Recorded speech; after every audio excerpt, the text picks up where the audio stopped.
Well, not really, but here, let me tell you why. So, when we went to Nintendo World recently in May, it was actually a decent experience at first. You get into the world, you see the park, you see the thwomps, you see the Goombas, you see the mystery boxes, and it's actually quite all surreal, that first moment where you step into the park. However, to be honest, like when we went onto Bowser's Castle ride, it was a pretty bad ride. Like the castle itself was really beautiful, really well put together and well designed. The costumes were amazing. But when you got onto the actual ride, it's a 3D augmented reality ride. And I hate 3D augmented reality rides. They are awful.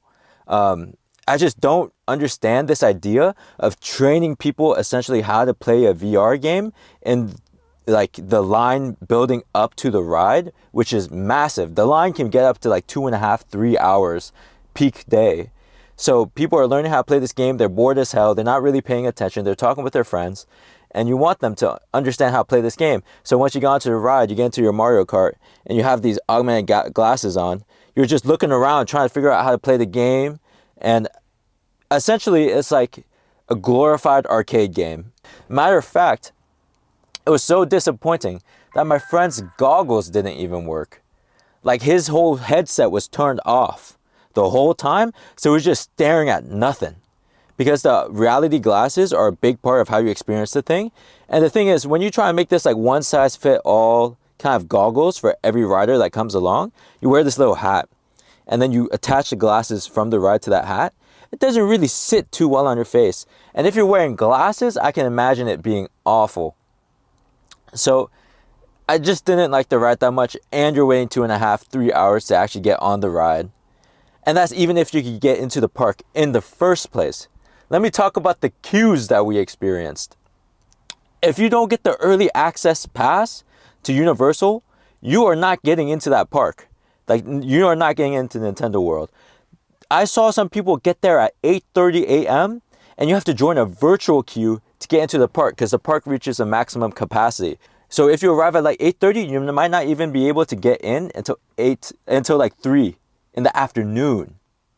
So it's like, a lot of people I see go there, they're dressed up as Mario, they're dressed up as Luigi, they were dressed up as Waluigi, they're dressed up as Bowser, they're dressed up as Princess Peach. All these people are so excited to try and go to the park, but then they have to wait for hours and hours walking around in their Mario costume throughout the rest of Universal Studios looking like a fool because you can't get into the park.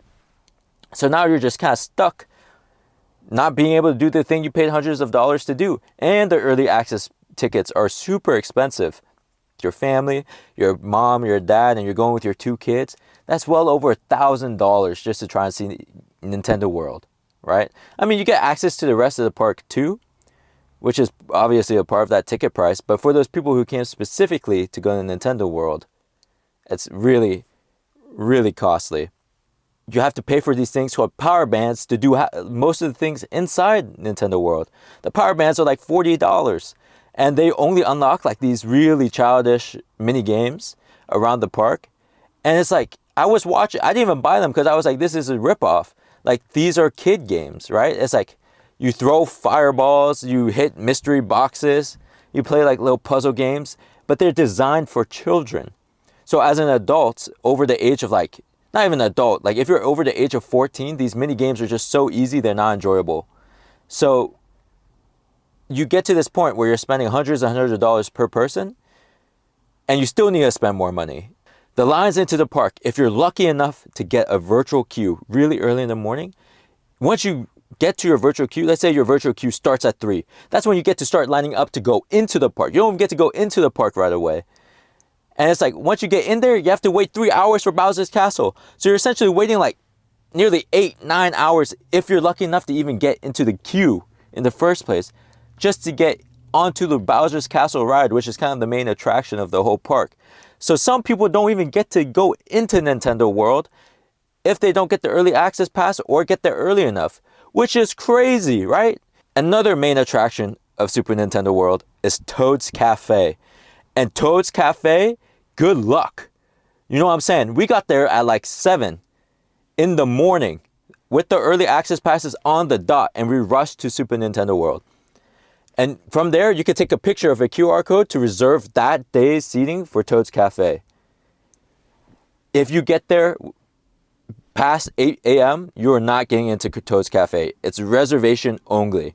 So once you get there, you need to reserve. We were lucky enough to get a table for 6 at 12 o'clock, right? Noon for lunch. Once you get to Toad's Cafe, once you go back to Nintendo World, you went around the park, you want to eat lunch. Once you get to Toad's Cafe, you have to wait in another 30 to 45 minute line just to order your food, right? And then once we got to the cash register, they ran out of half of the food on the menu. It's noon. The park's barely been open for 4 hours and you've already run out of half of the food on the menu. How is this possible, man? And then the food's expensive. It's like 25, 30 bucks a thing. But it's like, at the end of the day, all I was stuck with is spaghetti. Or like a burger. And it's like $25. And it's just average. I mean, it's dressed up. And the cafe itself is really dressed up and nice. Like I said, like, this place is really beautiful. No doubt about it. The place is beautiful. The sounds are amazing. The aesthetic, that first feeling when you walk into the park is like, wow. But it just lacks substance. It's all smoke and mirrors. I caution you this.